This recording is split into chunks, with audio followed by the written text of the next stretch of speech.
Audio Jungle.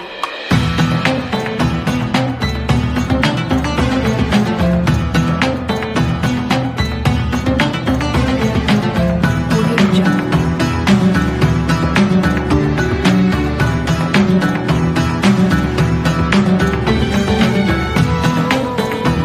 Audio Jungle. Audio Jungle.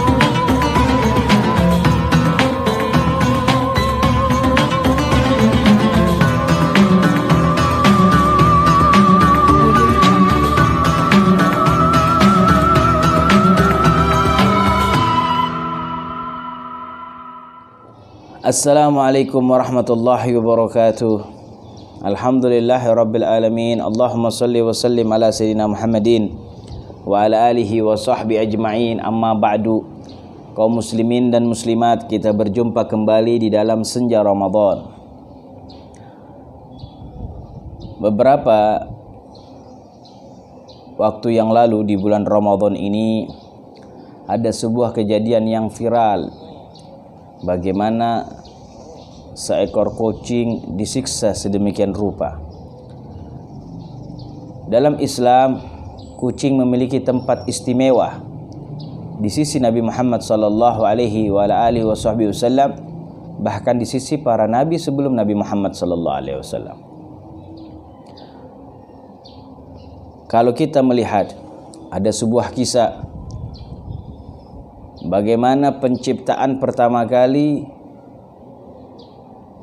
tikus, babi dan kucing terjadi di masa Nabi Allah Nuh, ketika seluruh binatang telah naik ke kapal Nabi Nuh. Namun pada saat itu belum ada babi, tikus dan kucing. Banjir bandang yang cukup lama membuat kaum yang ikut Nabi Nuh di atas kapal sudah mulai merasa tidak nyaman dengan kotoran-kotoran manusia yang berada di sekitar mereka. Bingung bagaimana cara mereka untuk menyikapi terhadap kotoran tersebut, hingga Nabi Nuh mengangkat tangan bermunajat kepada Allah Subhanahu wa taala, meminta solusi agar datang terhadap masalah yang mereka jumpai.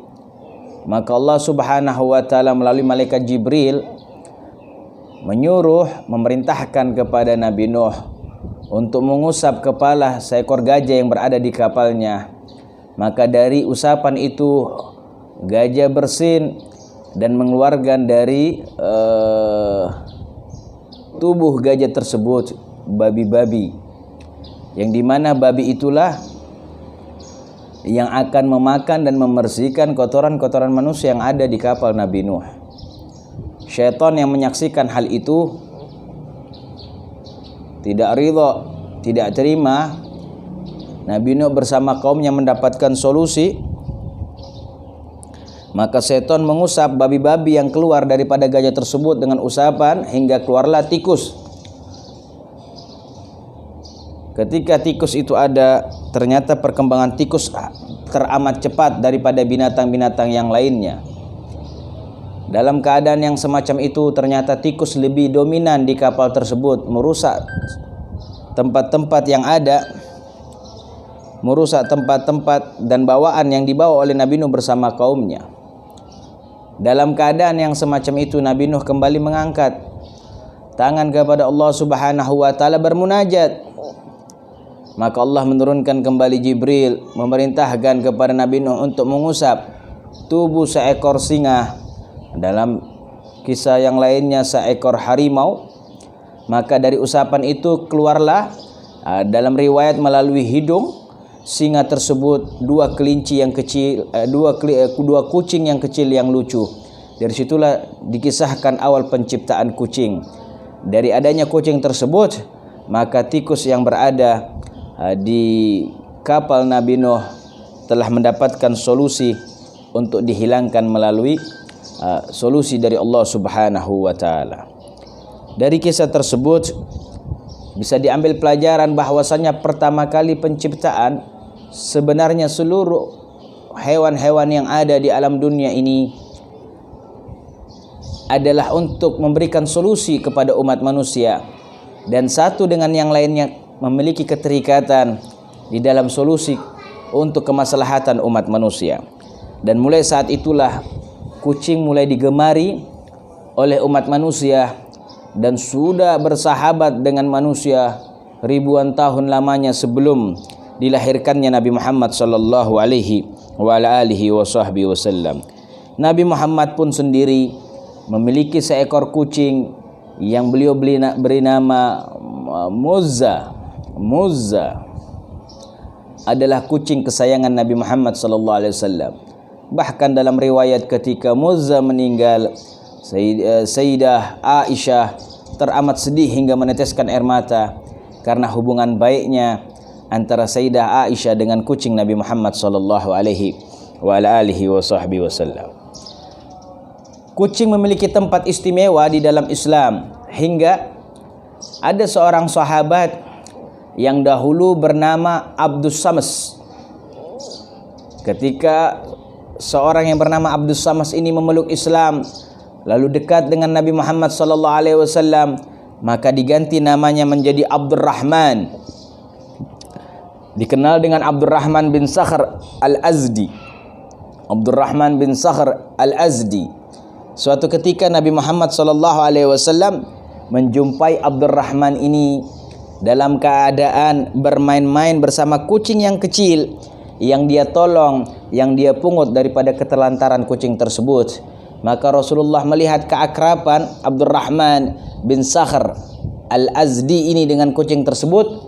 Semenjak itu Nabi Muhammad menggelar sahabatnya Abdurrahman dengan sebutan Abu Hurairah. Nah, dari situlah lahir julukan kepada seorang sahabat yang lebih dikenal julukannya daripada nama aslinya di tengah umat Islam, Abu Hurairah, karena beliau banyak sekali meriwayatkan hadis Nabi Muhammad sallallahu alaihi wasallam. Dalam sebuah ucapan para ulama, beliau meriwayatkan lebih daripada 5.000 hadis Nabi Muhammad sallallahu alaihi wasallam. Bahkan di kala itu di kota Madinah dijumpai kucing-kucing banyak di tengah kota Madinah, baik berada di rumah para sahabat Nabi Muhammad sallallahu alaihi wasallam ataukah di jalan-jalan. Hingga dalam keadaan yang semacam itulah Nabi Muhammad sallallahu alaihi wasallam bersabda, "Innaha laisat binajas, innama hiya minat tawafina alaikum wat tawafat." Kucing itu bukanlah hewan yang najis, dia sebagai hewan yang sering berputar-putar di antara kalian. Maka dari itu sahabat sudah memaklumi dari hadis ini bahwasanya kucing memiliki tempat yang istimewa di sisi Nabi Muhammad sallallahu alaihi wasallam. Hingga seorang ulama besar yaitu Al-Imam Ibnu Hajar Al-Haytami mengucapkan di dalam pendapatnya beliau, wa yustahabbu ikramuhu wa yajibu ala malikihi it'amuhu in lam yastaghni bihashasil ard. Disunnahkan untuk memuliakan kucing. Disunnahkan untuk memuliakan kucing. Ulama berkata maka diharamkan untuk menyakitinya, diharamkan untuk mengganggunya. Disunnahkan untuk memuliakan kucing, dan bagi pemilik kucing, bagi majikan kucing, wajib untuk memberikan makan kepada kucingnya tersebut apabila kucing tersebut tidak bisa mencari makan sendiri. Gugur kewajiban bagi pemilik kucing untuk memberikan makan kepada kucing apabila kucing bisa mencari makan sendiri. Namun apabila kucing tak mampu mencari makan sendiri, maka wajib bagi pemiliknya untuk memberikan makan kucing tersebut. Dari hukum itu Imam Ibnu Hajar Al-Haytami bersandar dari sabda Nabi Muhammad sallallahu alaihi wasallam yang diriwayatkan oleh Abdullah bin Umar. Nabi Muhammad pernah menceritakan bahwasanya udzibatil mar'ah, udzibatil imra'atu fi hirrati habasatha hatta matat ju'at fadakhalat fiha an-nar. Seorang perempuan diazab oleh Allah Subhanahu wa taala dikarenakan dia memelihara seekor kucing namun tidak memberikan makan hingga kucing itu mati dalam keadaan kelaparan, maka wanita itu dilempar ke dalam neraganya Allah Subhanahu wa taala. Ketika wanita itu berada dalam neraga, dikatakan kepadanya, la anti at'amaha, la anti at'amtiha, wala saqaitiha hina habastiha, wala anti arsaltiha fa'akalat min hasyasil arad. Dikatakan kepadanya, kau diazab karena kau tidak memberikan makan ketika kucing itu berada di rumahmu, dan kau tidak melepaskannya ketika dia berada di kediamanmu untuk mencari makan apa yang dia bisa makan. Maknanya seorang wanita diazab di akhirat kelak karena memelihara seekor kucing namun tidak diberikan makan hingga kucing itu mati dalam keadaan kelaparan. Hadis ini diriwayatkan oleh Imam Bukhari dan Imam Muslim.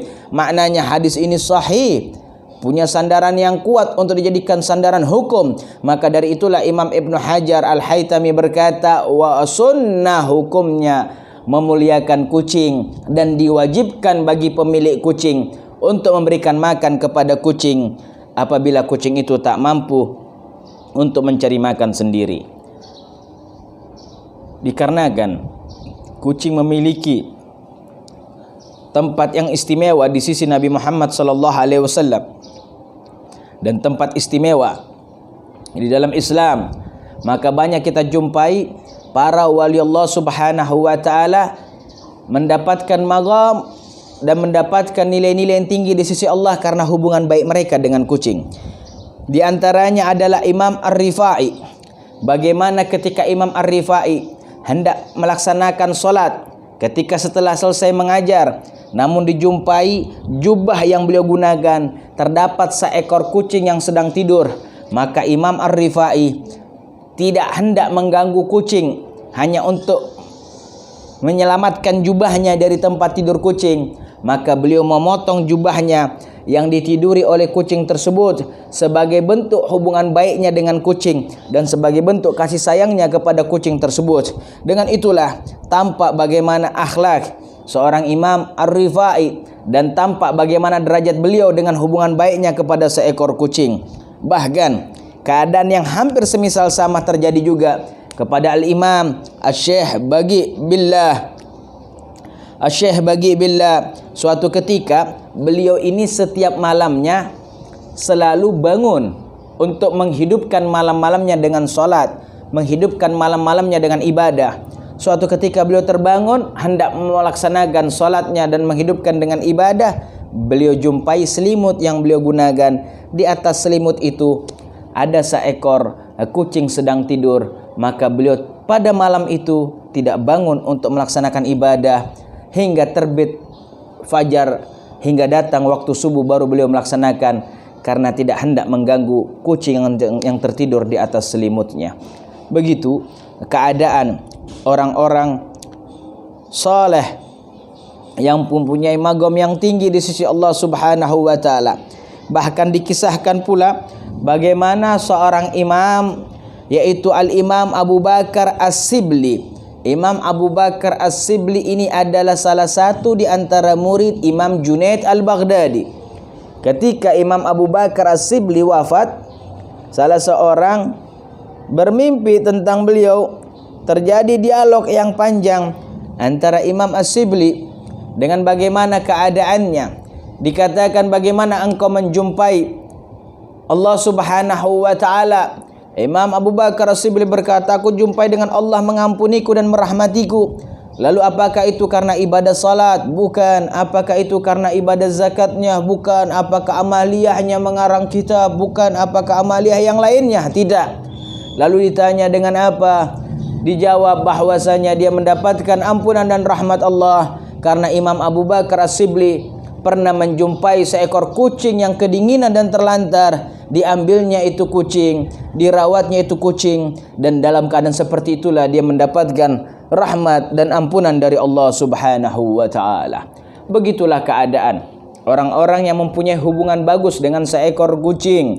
Hingga kita juga mendengarkan kisah Al-Habib Hamid bin Umar bin Hamid, bagaimana ketika beliau makan dan di rumahnya terdapat seekor kucing, maka makanan untuk anaknya dan makanan untuk kucing di rumahnya dibagi dengan rata sebagai bentuk kasih sayang terhadap kucing dan sebagai bentuk hubungan istimewa kepada binatang yang disayangi oleh Nabi Muhammad sallallahu alaihi wa ala alihi wa sahbihi wasallam. Maka dari itu muncul beberapa hukum fikih terhadap seekor kucing, yang mana pendapat mu'tamad, disebutkan pendapat mu'tamad yaitu pendapat yang paling kuat yang bisa dijadikan sandaran hukum atau pegangan di dalam menyikapi suatu hukum, yaitu hukum membunuh seekor kucing adalah haram walaupun kucing itu telah bertingkah dengan brutal. Ada seorang ulama berkata, kenapa membunuh kucing hukumnya haram walaupun kucing itu bertingkah dengan sudah brutalnya? Karena tidak dijumpai melalui seekor kucing umat manusia wafat. Belum dijumpai ada umat manusia wafat daripada sebab seekor kucing. Karena memang pada diri kucing itu Allah telah meletakkan kasih sayang yang indah, untuk pandai berterima kasih, untuk pandai mengenal orang-orang yang berada di sekitarnya. Maka membunuh kucing di dalam mazhab Imam Syafi'i, pendapat yang mu'tamad, hukumnya haram walaupun kucing itu telah berbuat dengan brutal. Berbeda pendapat oleh salah seorang Imam Al-Ghadi Husain yang mengatakan membolehkan membunuh seekor kucing kalau kucing itu telah brutal. Namun tentu pendapat itu tetap harus ditunjang dengan pendapat yang lain. Imam Ghadi Husain mengatakan boleh membunuh seekor kucing kalau kucing itu sudah brutal, karena beliau memasukkan kucing yang brutal dimasukkan kepada hewan-hewan yang fasik. Hewan-hewan yang fasik yaitu hewan-hewan yang bebas dibunuh, boleh dibunuh. Yang pertama adalah seekor anjing yang galak, yang kedua adalah seekor tikus, yang ketiga seekor kalajengking, yang keempat seekor burung gagak, dan yang kelima adalah seekor ular. Ini 5 jenis binatang yang bebas dibunuh, dikenal dalam ilmu fikih sebagai hewan-hewan yang fasik. Kucing yang brutal, menurut pendapat Imam Ghadi Husain boleh dibunuh. Namun wajib ditunjang lagi dengan pendapat yang lainnya, yaitu kalau dalam keadaan darurat, kebrutalannya sudah darurat. Ulama menyebutkan pandangan yang dimaksud dengan darurat itu apabila seekor kucing mengambil barang yang berharga lalu dibawa lari dan tidak mampu dikejar untuk didapatnya, maka dilemparkan sesuatu kepadanya untuk menghentikan larinya. Apabila lemparan itu mengakibatkan kematian, maka tidak apa-apa, kematian itu tidak dihukumi dosa, tidak haram hukumnya. Hanya keadaan itu saja boleh membunuh seekor kucing. Namun ulama menggarisbawahi lagi apabila kucing itu tidak hamil. Maknanya pendapat yang mu'tamad, yang soyokianya diikuti, karena ini mayoritas ulama menyebutkan dan ini pendapat yang paling kuat untuk dijadikan sandaran hukum, haram membunuh kucing. Boleh membunuh kucing kalau dalam keadaan darurat, dengan syarat darurat kucing itu membawa kabur suatu barang yang berharga, tidak mampu untuk dikejarnya kecuali diberhentikan gerak langkahnya dengan melemparkan sesuatu kepadanya, dengan syarat kucing itu tidak dalam keadaan hamil. Apabila kucing itu dalam keadaan hamil, maka haram pula untuk membunuhnya. Itulah pendapat hukum fikih yang berhubungan dengan seekor kucing. Adapun apabila kucing sudah mulai mengganggu di rumah, boleh bagi seorang pemilik rumah untuk memindahkan kucing tersebut. Namun ulama berkata diharuskan bagi seseorang yang hendak memindahkan kucing tersebut untuk memperhatikan keberlangsungan seekor kucing itu. Maka dianjurkan untuk meletakkan kucing di tempat-tempat yang sekiranya bisa menyambung hidupnya. Jangan diletakkan kucing itu di mana tempat yang sumber makanan tidak dijumpai atau tidak mencukupi untuk seekor kucing tersebut. Maka apabila seorang memindahkan seekor kucing yang telah mengganggu di rumahnya ke tempat yang sumber makanan mencukupinya, hal ini diperbolehkan. Namun memindahkan ke tempat yang diketahui tidak ada sumber makanan mencukupi untuk kucing tersebut, maka hal itu pula dilarang. Kaum muslimin dan muslimat dimanapun Anda berada, perlu diperhatikan baik-baik bahwasanya kucing di dalam Islam dan kucing di sisi Nabi Muhammad sallallahu alaihi wasallam memiliki tempat istimewa. Seyogyanya kita andil mengikuti apa yang telah dijalankan oleh Nabi Muhammad sallallahu alaihi wasallam dan kisah-kisah para wali Allah yang mendapatkan tempat istimewa melalui bagaimana kasih sayang mereka kepada seekor kucing. Dengan itu pula kita bisa mendapatkan keistimewaan di sisi Allah dan di sisi Nabi Muhammad sallallahu alaihi wasallam. Wa sallallahu ala sayyidina Muhammad wa ala alihi wa sahbihi wasallam walhamdulillahi rabbil alamin. Subhanakallahumma wa bihamdik asyhadu an la ilaha illa anta astaghfiruka wa atubu ilaik. Wassalamualaikum warahmatullahi wabarakatuh. Audio Jungle.